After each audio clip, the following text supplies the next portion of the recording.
जय श्री श्याम। श्री श्याम देवाय नमः। हारे का सहारा बाबा श्याम हमारा। कहते हैं मनुष्य के जीवन में सबसे कठिन समय वह नहीं होता जब उसके पास धन कम हो जाए, बल्कि वह समय होता है जब उसे यह लगने लगे कि उसकी पुकार सुनने वाला कोई नहीं है। जब अपने ही लोग समझना बंद कर दें, जब मेहनत के बाद भी सफलता हाथ न आए, जब घर में चिंता का वातावरण हो, जब भविष्य अंधकार जैसा दिखाई देने लगे, जब मन बार बार पूछे आखिर मेरे साथ ही ऐसा क्यों हो रहा है, तब इंसान किसी ऐसे सहारे की तलाश करता है जो दिखाई तो न दे, लेकिन भीतर से यह विश्वास दिलाए तुम अकेले नहीं हो। भक्तों की आस्था में खाटू श्याम बाबा ऐसे ही सहारे का नाम है। यह कथा एक ऐसे भक्त की है जिसकी जिंदगी में परेशानियां एक के बाद एक आती गई, लेकिन उसकी सबसे बड़ी परीक्षा धन, परिवार या परिस्थितियों की नहीं थी। उसकी सबसे बड़ी परीक्षा थी क्या वह कठिन समय में भी अपने ईश्वर पर विश्वास बनाए रख पाएगा। यह कथा केवल चमत्कार की कहानी नहीं है, यह कथा विश्वास की कहानी है। यह कथा धैर्य की कहानी है। यह कथा कर्म और भक्ति के संतुलन की कहानी है। और सबसे बढ़कर यह कथा उस भावना की कहानी है जिसमें भक्त कहता है, बाबा मुझे रास्ता दिखाई नहीं दे रहा, लेकिन मुझे विश्वास है कि आप मुझे रास्ते से भटकने नहीं देंगे। राजस्थान के एक छोटे से कस्बे में माधव नाम का एक युवक रहता था। माधव बहुत साधारण परिवार से था। उसके पिता छोटी सी किराने की दुकान चलाते थे। घर में माता पिता, पत्नी सीमा और एक छोटी बेटी गौरी थी। माधव मेहनती था। सुबह दुकान खोलता, रात तक काम करता और जो कमाता उसी से परिवार का खर्च चलता। उसका जीवन बहुत बड़ा नहीं था, लेकिन वह अपने छोटे संसार में खुश था। हर सुबह दुकान खोलने से पहले वह हाथ जोड़कर कहता, श्याम बाबा आज का दिन आपके भरोसे। उसकी माँ खाटू श्याम बाबा की भक्त थी। घर के छोटे से मंदिर में बाबा श्याम की तस्वीर रखी थी। हर सुबह दीपक जलता और शाम को परिवार मिलकर श्याम नाम का स्मरण करता। माधव का विश्वास सरल था। वह बाबा से बहुत बड़ी चीजें नहीं मांगता था। वह कहता, बाबा इतना देना कि मेरे परिवार का पेट भर जाए और इतना विश्वास देना कि मुसीबत में मैं गलत रास्ता न चुनूं। लेकिन एक दिन उसकी जिंदगी अचानक बदल गई। उसके पिता गंभीर रूप से बीमार पड़ गए। घर की जमा पूंजी इलाज में लगने लगी। दुकान भी कुछ दिनों तक बंद रखनी पड़ी। उधर कर्ज बढ़ता गया। कुछ महीनों में घर की सारी बचत समाप्त हो गई। माधव ने अपनी पत्नी से कहा, सीमा चिंता मत करो, बाबा सब ठीक करेंगे। सीमा ने उसकी तरफ देखा। उसकी आंखों में भी विश्वास था, लेकिन चिंता उससे बड़ी थी। वह बोली, मैं बाबा पर विश्वास करती हूँ माधव, लेकिन हमें अपना प्रयास भी करना होगा। माधव चुप हो गया। उसे अपनी पत्नी की बात समझ में आई। उस रात वह देर तक मंदिर के सामने बैठा रहा। दीपक की लौ धीरे धीरे जल रही थी। उसने बाबा की तस्वीर की ओर देखा और कहा, बाबा मैं आपकी परीक्षा नहीं ले रहा, बस इतना पूछ रहा हूँ कि मैं किस रास्ते पर चलूं? कोई उत्तर नहीं आया। माधव कुछ देर बैठा रहा, फिर उसने सिर झुका दिया।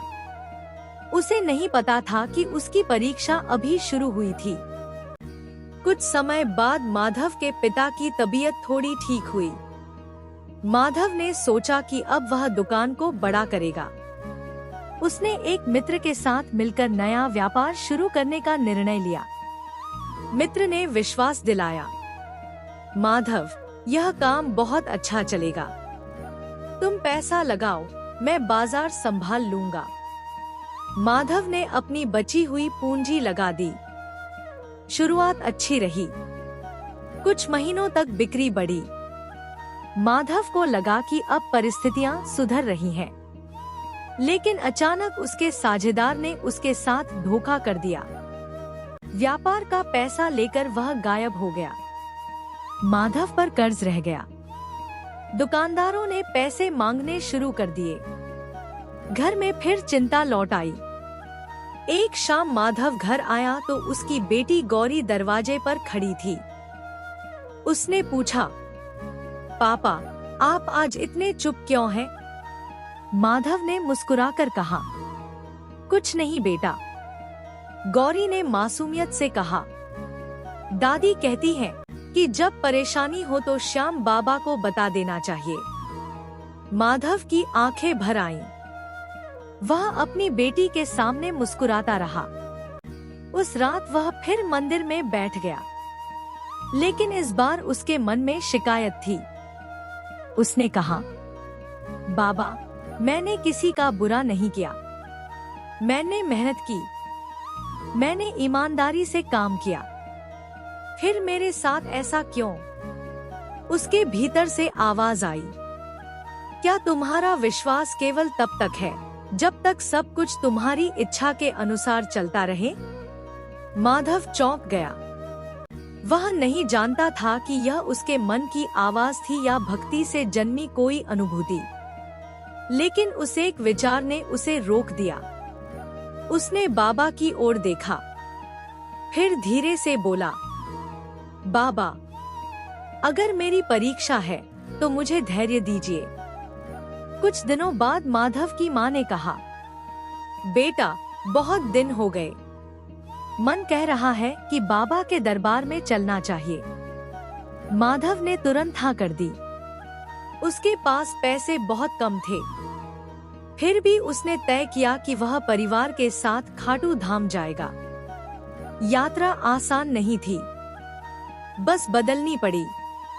कभी लंबा इंतजार करना पड़ा, कभी रास्ते में परेशानी हुई, लेकिन जैसे जैसे वे खाटू के निकट पहुंचते गए, माधव के मन में एक अलग भावना जागने लगी।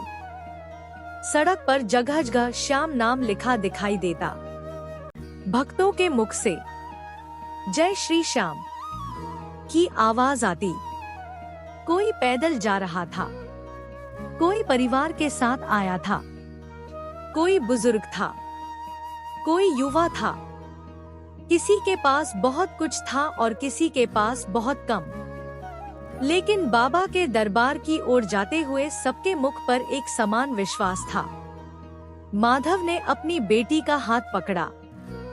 गौरी ने पूछा, पापा, बाबा हमें पहचानेंगे?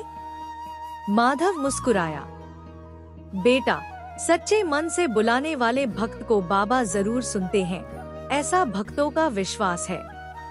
गौरी बोली, फिर आप बाबा से क्या मांगोगे? माधव कुछ क्षण चुप रहा, फिर बोला, इस बार कुछ नहीं मांगूंगा। गौरी ने आश्चर्य से पूछा, क्यों? माधव ने कहा, बस बाबा से कहूंगा कि मुझे सही रास्ता दिखा दे। जब माधव बाबा के दरबार में पहुंचा, तो कुछ क्षण के लिए उसकी आंखें बंद हो गईं। उसने कोई बड़ी इच्छा नहीं की, उसने केवल सिर झुका दिया। उसके भीतर वर्षों से जमा चिंता जैसे शब्दों के बिना ही बाहर निकलने लगी। उसकी आंखों से आंसू बहने लगे। उसने मन ही मन कहा, बाबा, मैं थक गया हूँ। फिर, बाबा, मुझे अपने परिवार की चिंता है। फिर, बाबा, मुझे डर है कि कहीं मैं गलत निर्णय न ले लूं।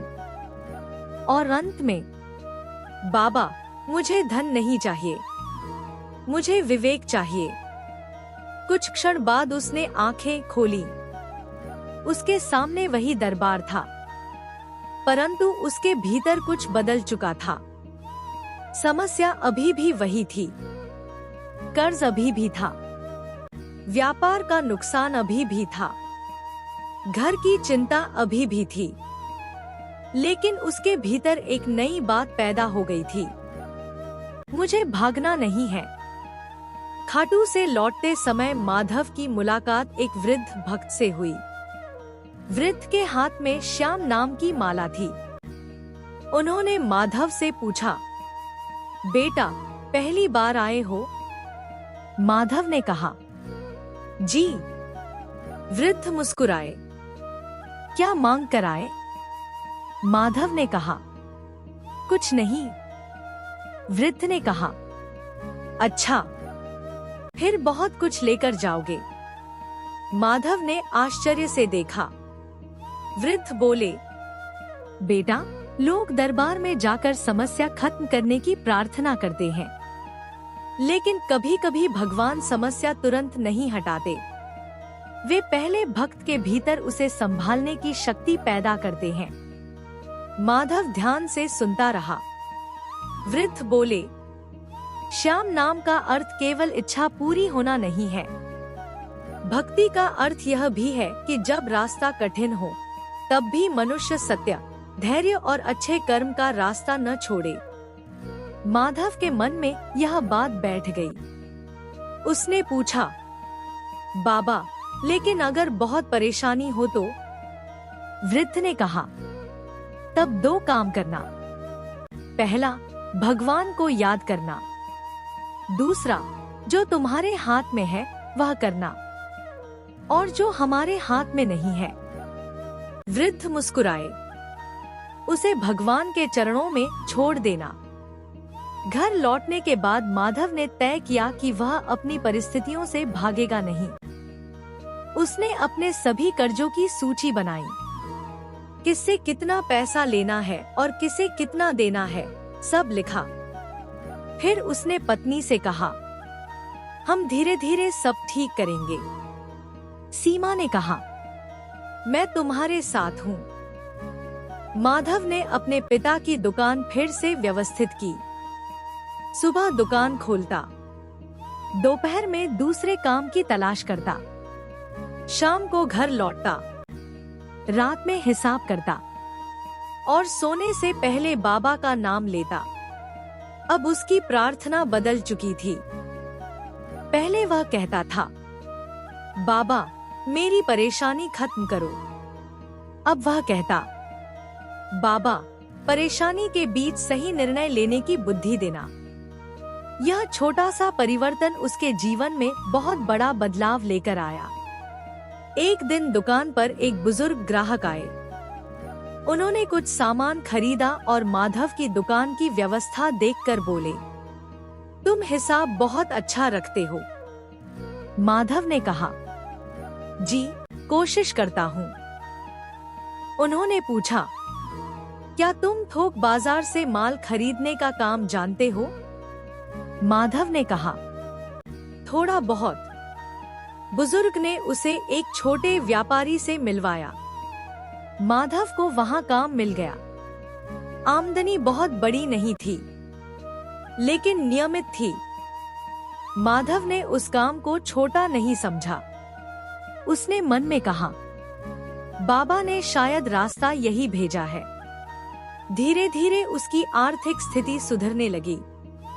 वह कर्ज की छोटी छोटी किश्तें चुकाने लगा। लेकिन कहानी अभी समाप्त नहीं हुई थी। जब जीवन थोड़ा संभला, तभी माधव की बेटी गौरी बीमार पड़ गई। घर में फिर चिंता फैल गई। डॉक्टर ने कुछ जांचें कराने को कहा। माधव के मन में पुराना डर लौट आया। उस रात वह मंदिर के सामने बैठा। उसने बाबा से कहा, बाबा, मैं फिर आपके सामने खड़ा हूँ। लेकिन इस बार उसने शिकायत नहीं की। उसने कहा, मुझे डर लग रहा है। मुझे अपनी बेटी की चिंता है। मुझे शक्ति दीजिए कि मैं घबराकर गलत निर्णय न लूं। उसकी पत्नी ने भी उसे संभाला। उन्होंने डॉक्टर की सलाह के अनुसार इलाज कराया। कुछ समय बाद गौरी की तबीयत बेहतर होने लगी। माधव ने समझा, भक्ति का अर्थ चिकित्सा या प्रयास को छोड़ देना नहीं है। भक्ति मन को संभालती है और सही कर्म करने की शक्ति देती है। यह बात उसने अपने जीवन से सीखी। एक दिन माधव के पास उसका पुराना साझेदार वापस आया, जिसने कभी उसका पैसा लेकर उसे मुश्किल में छोड़ दिया था। वह शर्मिंदा था। उसने कहा, माधव, मैंने गलत किया, मुझे माफ कर दो। उसने धीरे धीरे माधव का कुछ पैसा लौटाना शुरू किया। माधव के पास उसे अपमानित करने का पूरा अवसर था, लेकिन उसने ऐसा नहीं किया। उसने कहा, गलती बड़ी थी, लेकिन अगर तुम्हें अपनी गलती समझ आ गई है तो यही सबसे जरूरी बात है। उस दिन माधव ने महसूस किया कि उसके भीतर पहले जैसा क्रोध नहीं रहा। वह समझ गया, कभी कभी सबसे बड़ा चमत्कार बाहर नहीं, भीतर होता है। जिस मनुष्य के लिए वह महीनों तक क्रोध से भरा था, उसी के लिए आज उसके मन में क्षमा पैदा हो गई थी। माधव ने बाबा की तस्वीर के सामने कहा, बाबा, शायद आपने मेरी परेशानी से पहले मेरे भीतर के डर और क्रोध को ठीक किया। कुछ महीनों बाद माधव फिर खाटू गया। वहीं उसे वही वृद्ध भक्त दिखाई दिए। माधव ने उनके चरण छुए। वृद्ध ने पूछा, अब क्या मांगोगे? माधव मुस्कुराया, कुछ नहीं। वृद्ध ने कहा, अब तुम समझ गए हो। माधव बोला, शायद। वृद्ध ने कहा, नहीं बेटा, अभी एक बात और समझनी है। माधव ने पूछा, क्या? वृद्ध बोले, जब जीवन अच्छा हो जाए तब भी बाबा को मत भूलना। माधव चुप हो गया। वृद्ध ने कहा, मुसीबत में भगवान को याद करना आसान है, सुख में भी कृतज्ञ रहना कठिन है। यह बात माधव के मन में उतर गई। माधव ने उस दिन अपनी डायरी में कुछ बातें लिखीं। उसने लिखा, पहली प्रार्थना, विवेक, क्योंकि बिना विवेक के मिला अवसर भी गलत निर्णय बन सकता है। दूसरी प्रार्थना, धैर्य, क्योंकि हर समस्या तुरंत समाप्त नहीं होती। तीसरी प्रार्थना, सही कर्म की शक्ति, क्योंकि केवल इच्छा से जीवन नहीं बदलता। चौथी प्रार्थना, अहंकार से रक्षा, क्योंकि सफलता के बाद मनुष्य अक्सर उस समय को भूल जाता है जब उसने भगवान को पुकारा था। पांचवी प्रार्थना, कृतज्ञता, क्योंकि जो मिला है उसका मूल्य समझना भी भक्ति है। और अंत में उसने लिखा, बाबा, मुझे ऐसा भक्त बनाना जो सुख में आपको धन्यवाद दे और दुख में आपको याद करके सही कर्म करे। खाटू श्याम बाबा की भक्ति में एक विशेष भाव बहुत प्रसिद्ध है, हारे का सहारा। इस वाक्य को केवल चमत्कार की आशा के रूप में नहीं समझना चाहिए। इसके भीतर एक गहरा आध्यात्मिक भाव छिपा है। जो मनुष्य अपने अहंकार की सीमाओं को स्वीकार करता है, वह सहायता मांगने में संकोच नहीं करता। जब मनुष्य कहता है, मैं सब कुछ अकेले नहीं संभाल सकता, तब उसके भीतर विनम्रता जन्म लेती है। और जब वह कहता है, मैं अपना कर्म करूंगा और परिणाम ईश्वर पर छोड़ूंगा, तब उसके भीतर शांति जन्म लेती है। यही भक्ति का एक सुंदर रूप है। माधव ने अपनी जिंदगी से एक बात सीखी, यदि कोई व्यक्ति परेशान है तो उसे अपने दुख को छोटा समझकर दबाना नहीं चाहिए। उसे अपने विश्वास के अनुसार भगवान को याद करना चाहिए, लेकिन साथ ही वास्तविक जीवन के आवश्यक कदम भी उठाने चाहिए। यदि आर्थिक समस्या है तो खर्च और आय का हिसाब देखना चाहिए। यदि परिवार में समस्या है तो शांत होकर बातचीत करनी चाहिए। यदि पढ़ाई या काम में कठिनाई है तो अपनी रणनीति बदलनी चाहिए। यदि किसी बात को लेकर डर है तो विश्वसनीय व्यक्ति से बात करनी चाहिए। और यदि मन बहुत बोझिल हो तो उसे अकेले नहीं ढोना चाहिए। भक्ति मन को सहारा देती है, कर्म जीवन को दिशा देता है और विवेक दोनों को संतुलित करता है। माधव के गांव में कमला नाम की एक महिला रहती थी। उसके पति का देहांत हो चुका था। वह सिलाई का काम करके अपने बच्चों का पालन पोषण करती थी। एक दिन उसका सिलाई मशीन खराब हो गया। उसके पास उसे ठीक कराने के पैसे नहीं थे। वह मंदिर गई। बाबा की तस्वीर के सामने बैठकर रोने लगी। उसने कहा, बाबा, मेरे पास अब यही एक साधन था, अब मैं क्या करूंगी? मंदिर के बाहर बैठे एक बुजुर्ग ने उसकी बात सुनी। उन्होंने कहा, बेटी, प्रार्थना कर और फिर मशीन को ठीक कराने का रास्ता खोज। कमला ने कहा, लेकिन मेरे पास पैसे नहीं हैं। वृद्ध बोले, पास के बाजार में एक मिस्त्री है, उससे बात करो, शायद वह उधार में ठीक कर दे। कमला गई। मिस्त्री ने मशीन देखी और कहा, तुम पैसे बाद में दे देना। मशीन ठीक हो गई। कमला ने काम शुरू किया। कुछ महीने बाद उसने पैसे चुका दिए। वह कहती थी, मेरे लिए बाबा का चमत्कार मशीन अपने आप ठीक होना नहीं था। चमत्कार यह था कि उस दिन जब मैं निराश थी, तब मुझे एक रास्ता दिखाई दिया। भक्तों के लिए यह समझना भी जरूरी है कि आस्था का अर्थ हर घटना को चमत्कार मान लेना नहीं है। ईश्वर में विश्वास मन को आशा दे सकता है, लेकिन जीवन के निर्णय समझदारी से लेने चाहिए। यदि कोई व्यक्ति बीमारी में है, तो उचित चिकित्सा लेना जरूरी है। यदि आर्थिक परेशानी है, तो योजना बनाना जरूरी है। यदि कोई व्यक्ति गलत व्यवहार कर रहा है, तो सीमाएं तय करना जरूरी है। यदि पढ़ाई में समस्या है, तो मेहनत और मार्गदर्शन जरूरी है।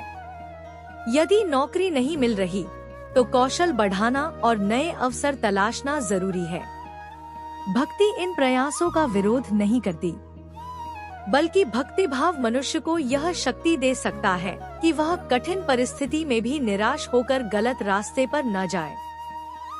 एक दिन माधव की माँ ने उससे कहा, बेटा, भगवान के सामने रोने में शर्म मत करना। माधव ने पूछा, माँ, रोना कमजोरी है? माँ ने कहा, नहीं, मन में जमा बोझ को ईश्वर के सामने रख देना भी एक प्रकार की प्रार्थना है। यह बात माधव को बहुत अच्छी लगी, क्योंकि वह समझ चुका था कि मजबूत होने का अर्थ हमेशा मुस्कुराते रहना नहीं है। कभी कभी मन भारी हो सकता है, कभी आंखों में आंसू आ सकते हैं, लेकिन उन क्षणों में खुद को अकेला समझना जरूरी नहीं। अपने विश्वास के अनुसार भगवान को याद करना, किसी भरोसेमंद व्यक्ति से बात करना और फिर धीरे धीरे आगे बढ़ना, यही साहस है। माधव हर दिन कुछ समय श्याम नाम का स्मरण करने लगा। वह किसी विशेष चमत्कार की प्रतीक्षा नहीं करता था। वह केवल बैठता और शांत मन से कहता, श्याम, श्याम, श्याम।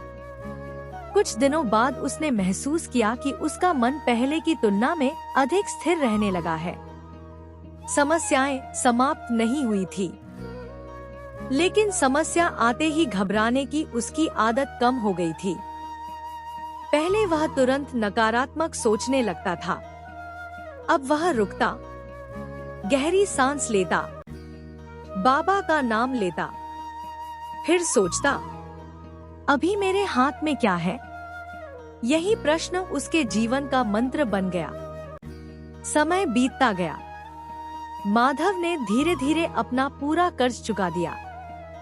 जिस दिन आखिरी भुगतान किया, वह सीधे घर नहीं गया, वह मंदिर गया। बाबा की तस्वीर के सामने बैठा। उसकी आंखों में आंसू थे। उसने कहा, बाबा, आज मेरा कर्ज समाप्त हुआ है। फिर वह कुछ देर चुप रहा और बोला, लेकिन मुझे पता है कि आपने मेरे लिए पैसे आसमान से नहीं गिराए। आपने मुझे मेहनत करने की शक्ति दी, सही लोगों से मिलाया, गलतियों से सीखने की बुद्धि दी और हार के समय उठने का साहस दिया। उसने हाथ जोड़कर कहा, यही मेरा सबसे बड़ा प्रसाद है। माधव ने अपने जीवन की घटनाओं को पीछे मुड़कर देखा। उसने पाया, जिस धोखे को वह अपना अंत समझ रहा था, उसी ने उसे आर्थिक अनुशासन सिखाया। जिस कठिनाई को वह अभिशाप समझ रहा था, उसी ने उसे परिवार के करीब किया। जिस बीमारी से वह डर गया था, उसी ने उसे जीवन के मूल्य का एहसास कराया। जिस व्यक्ति से वह क्रोधित था, उसी ने उसे क्षमा का अर्थ समझाया। और जिस संकट में उसे लगा था कि बाबा ने उसकी प्रार्थना नहीं सुनी, उसी संकट ने उसके भीतर धैर्य पैदा किया। तब उसने जाना, हर प्रार्थना का उत्तर हमेशा उस रूप में नहीं आता जैसा हम चाहते हैं। कभी उत्तर अवसर बनकर आता है, कभी किसी व्यक्ति की सलाह बनकर, कभी अपने भीतर पैदा हुई हिम्मत बनकर, कभी किसी गलती से मिली सीख बनकर, और कभी केवल इतना होता है कि कठिन समय में मनुष्य टूटता नहीं। माधव के लिए बाबा का सबसे बड़ा उपहार पैसा नहीं था, वह था विश्वास। लेकिन ऐसा विश्वास जो कर्म से जुड़ा था। वह कहता, मैं बाबा पर विश्वास करता हूँ, इसलिए मैं हार नहीं मानूंगा। वह कहता, मैं बाबा पर विश्वास करता हूँ, इसलिए गलत रास्ते से जल्दी पैसा कमाने की कोशिश नहीं करूँगा। वह कहता, मैं बाबा पर विश्वास करता हूँ, इसलिए दूसरों की परेशानी का मजाक नहीं बनाऊंगा। वह कहता, मैं बाबा पर विश्वास करता हूँ, इसलिए सफलता मिलने पर अहंकार नहीं करूँगा। और सबसे महत्वपूर्ण, मैं बाबा पर विश्वास करता हूँ, इसलिए कठिन समय में भी उम्मीद का दीपक बुझने नहीं दूंगा। कई साल बाद माधव का व्यापार अच्छा चलने लगा। अब उसके पास पहले से अधिक धन था। लोग उसकी प्रशंसा करते थे। एक दिन एक बड़े व्यापारी ने उसे बहुत बड़ा निवेश करने का प्रस्ताव दिया। मुनाफा बहुत अधिक बताया गया। माधव को पुराना समय याद आ गया। उसने जल्दबाजी में निर्णय नहीं लिया। उसने दस्तावेज पढ़े, विशेषज्ञ से सलाह ली, जोखिम समझा और अंततः उसने उस प्रस्ताव का एक हिस्सा ही स्वीकार किया। कुछ लोगों ने उसका मजाक उड़ाया, तुम बहुत डरपोक हो गए हो। माधव मुस्कुराया। उसने मन में बाबा को याद किया। भक्ति का अर्थ आंखें बंद करके निर्णय लेना नहीं है। भक्ति का अर्थ विवेक के साथ निर्णय लेना भी है। समय के साथ गौरी बड़ी हुई। एक दिन उसने अपने पिता से पूछा, पापा, आप बाबा को इतना क्यों मानते हैं? माधव ने कहा, क्योंकि बाबा ने मुझे एक बात सिखाई। गौरी ने पूछा, क्या? माधव बोला, जब जीवन में कुछ समझ न आए तो घबराकर गलत रास्ता मत चुनो। पहले अपने मन को शांत करो, भगवान को याद करो, फिर जो सही है वह करो। गौरी ने पूछा, और अगर सही करने के बाद भी सफलता न मिले? माधव मुस्कुराया, तो फिर सीखो, दोबारा प्रयास करो और बाबा का नाम लो। अगर फिर भी न मिले तो रास्ता बदलो। और अगर बहुत बार असफल हो जाएं? माधव ने कहा, असफलता को अपना परिचय मत बनाना। तुम असफल नहीं हो, तुम बस अभी उस परिणाम तक नहीं पहुँचे हो जिसकी तलाश कर रहे हो। माधव ने बाद में अपने अनुभव के आधार पर 5 बातें लिखी। 1. परेशानी में घबराकर बड़ा निर्णय मत लो। जब मन बहुत परेशान हो, तब तुरंत लिया गया निर्णय कई बार गलत हो सकता है। पहले मन को शांत करो, श्याम नाम का स्मरण करो, फिर सोचो। 2. भगवान से केवल समस्या हटाने की प्रार्थना मत करो। यह भी कहो, बाबा, मुझे समस्या समझने की बुद्धि दीजिए। 3. कर्म मत छोड़ो। भक्ति के साथ प्रयास जरूरी है। जो काम आपके हाथ में है उसे ईमानदारी से करें। 4. हर देरी को अंत मत समझो। कभी कभी परिणाम आने में समय लगता है। देरी का अर्थ हमेशा असफलता नहीं होता। 5. सुख में भी बाबा को याद रखो। जब सब अच्छा हो जाए तब भी वही श्रद्धा बनाए रखना सबसे बड़ी परीक्षा है। खाटू का दरबार केवल एक स्थान के रूप में नहीं बल्कि भक्तों के लिए विश्वास का केंद्र माना जाता है। वहां जाने वाला व्यक्ति अपनी अपनी कहानी लेकर जाता है। किसी के पास आर्थिक परेशानी होती है, किसी के घर में तनाव होता है, कोई अपने भविष्य को लेकर चिंतित होता है, कोई अपने जीवन की दिशा तलाश रहा होता है, कोई केवल धन्यवाद देने आता है। लेकिन भक्ति की सुंदरता यही है कि हर व्यक्ति अपने मन की बात अपने आराध्य के सामने रख सकता है।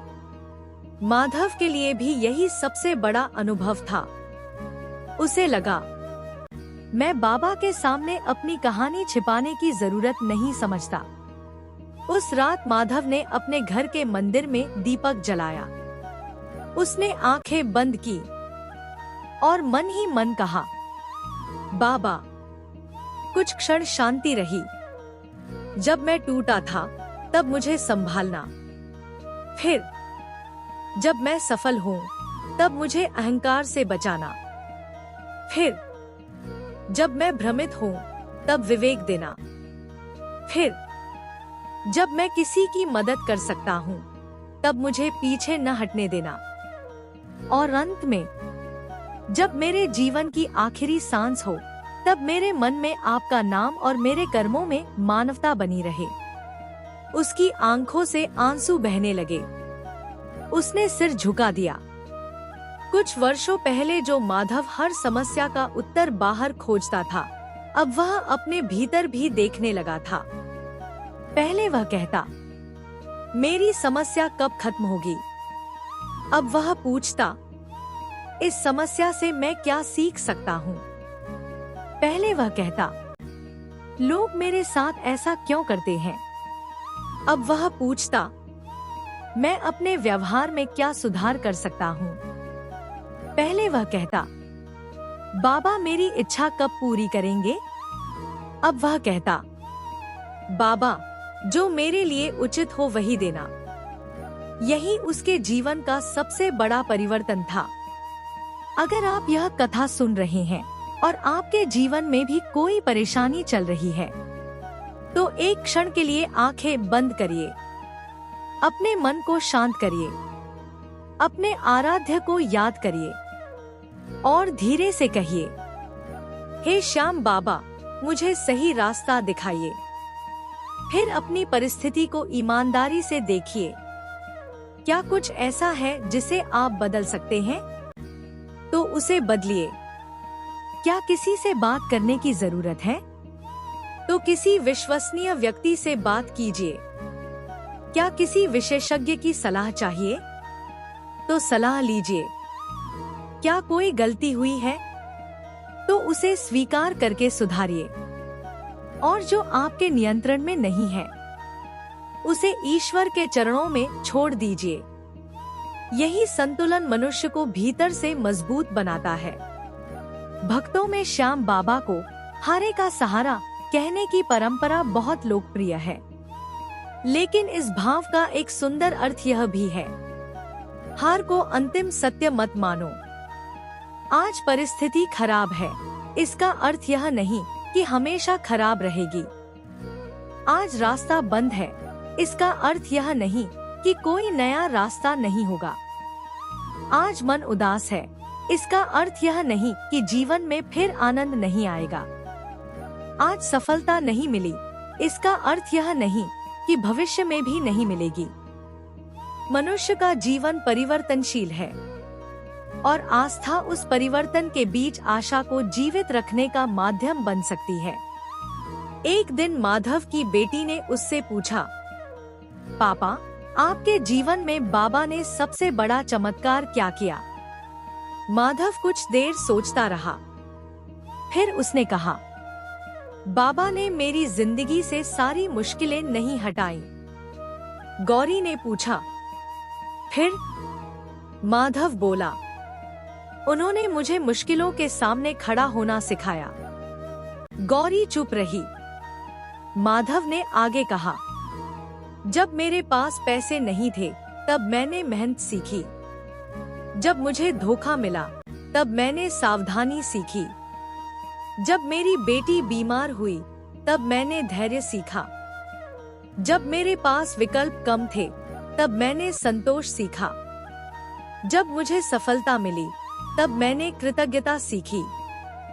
फिर उसने बाबा की तस्वीर की ओर देखकर कहा, मेरे लिए यही सबसे बड़ा चमत्कार है। भक्तों, इस कथा का उद्देश्य यह कहना नहीं है कि केवल बाबा का नाम लेने से जीवन की हर समस्या तुरंत समाप्त हो जाएगी। इस कथा का भाव इससे कहीं गहरा है। जब मनुष्य भगवान को याद करता है तो उसके भीतर आशा जाग सकती है। जब आशा जागती है तो वह फिर से प्रयास करता है। जब प्रयास करता है तो नए रास्ते दिखाई दे सकते हैं। जब विवेक से निर्णय लेता है तो गलतियों की संभावना कम होती है। और जब कठिन समय में भी मनुष्य अपने मूल्यों को नहीं छोड़ता तब उसका चरित्र मजबूत होता है। यही भक्ति की सुंदरता है। बाबा से मांगिए लेकिन साथ में कर्म भी कीजिए। बाबा पर विश्वास रखिए लेकिन विवेक भी रखिए। बाबा के सामने रोइए लेकिन उठकर फिर प्रयास भी कीजिए। बाबा को सफलता का श्रेय दीजिए लेकिन असफलता से सीखना मत छोड़िए। और सबसे बढ़कर, जब बाबा आपकी मनोकामना पूरी करें तब धन्यवाद दीजिए। और जब आपकी इच्छा पूरी न हो तब भी विश्वास और अच्छे कर्मों का रास्ता मत छोड़िए। हे श्याम बाबा, जो भक्त इस कथा को सुन रहा है उसके मन की चिंता को समझने की शक्ति उसे मिले। जिसके घर में परेशानी है उसे धैर्य मिले। जिसे आर्थिक कठिनाई है उसे सही निर्णय और मेहनत की शक्ति मिले। जो अपने भविष्य को लेकर चिंतित है उसे उचित दिशा मिले। जो किसी गलती के कारण दुखी है उसे सुधार करने का साहस मिले। जो अकेलापन महसूस कर रहा है उसे अपने आसपास के भरोसेमंद लोगों से जुड़ने की शक्ति मिले। जो सफलता की प्रतीक्षा कर रहा है उसे धैर्य मिले। और जो सफलता पा चुका है उसे विनम्रता मिले। हे श्याम बाबा, हमारे जीवन से हर कठिनाई तुरंत हटे यह जरूरी नहीं, लेकिन इतना आशीर्वाद जरूर देना कि कठिनाई में हम टूटे नहीं, सफलता में हम घमंड न करें, दुख में हम गलत रास्ता न चुनें और सुख में आपको भूले नहीं। हमारे मन में श्रद्धा रहे, हमारे कर्मों में ईमानदारी रहे, हमारी वाणी में मधुरता रहे, हमारे व्यवहार में मानवता रहे। और जब जीवन में कोई रास्ता दिखाई न दे तब हमारे भीतर से बस एक आवाज आए, श्याम है तो उम्मीद है। जय श्री श्याम। हारे का सहारा बाबा श्याम हमारा। शीश के दानी बाबा श्याम की जय। खाटू नरेश की जय। कथा से मिलने वाली 10 अमूल्य सीख। 1. मुश्किल समय स्थायी नहीं होता। 2. भक्ति के साथ कर्म करना जरूरी है। 3. घबराहट में बड़ा निर्णय लेने से बचना चाहिए। 4. भगवान से विवेक और धैर्य भी मांगना चाहिए। 5. असफलता को अपना परिचय नहीं बनाना चाहिए। 6. सुख में भी ईश्वर को याद रखना चाहिए। 7. क्षमा मन को हल्का करती है। 8. किसी भी परेशानी में उचित मानवीय सहायता लेना कमजोरी नहीं है। 9. सच्ची भक्ति मनुष्य को बेहतर इंसान बनाने की दिशा में ले जाती है। 10. सबसे बड़ा चमत्कार कभी कभी परिस्थिति बदलना नहीं, बल्कि हमारे भीतर हिम्मत पैदा होना होता है। भक्तों के लिए अंतिम शाम संदेश। अगर आज आपकी जिंदगी में अंधेरा है तो यह मत सोचिए कि सुबह नहीं आएगी। दीपक छोटा हो सकता है, लेकिन अंधेरे से लड़ने के लिए उसकी लौ काफी होती है। उसी तरह मन में विश्वास की छोटी सी ज्योति जलाए रखिए। अपने कर्म करते रहिए, अपनों का साथ लीजिए और अपने आराध्य को याद करते रहिए।